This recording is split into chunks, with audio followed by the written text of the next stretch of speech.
به خاطر امروز و آینده سبز 12 ساله بین المللی را در ساحه آب پرزیدنت جمهوری تاجیکستان محترم امامعلی رحمان نزد جامعه جهان پیشنهاد نمودند.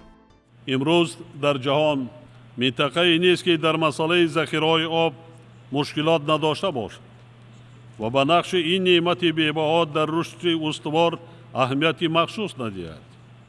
زیرا تمام سمت‌ها و ساحه‌های فعالیت انسانی با ذخیره‌های آب علاقه زیست دارند. از این لحاظ میتوان گفت که ذخیره‌های آب نه تنها نعمت بی همتا بلکه محور اساسی رشد استوار می باشند و این امر فعالیت دستجمعانه و مناسبت جدی را به استفاده و حفظ این ذخیره‌ها به خاطر نسل‌های آینده تقاضا دارد. از عملی شوی 10 ساله یکم 10 ساله بین المللی آب برای حیات سالهای 2005-2015 تا عملی نمایی هدفهای رشد استواری 10 ساله نوین 10 ساله بین المللی عمل آب برای رشد استوار سالهای 2018-2028.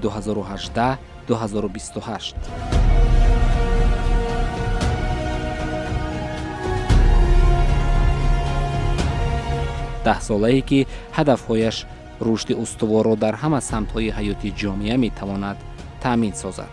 10 سال عمل، 10 سال رشد، 10 سال استواری و 10 سال رسیدن به هدف. 10 ساله آینده‌دار و آینده ساز.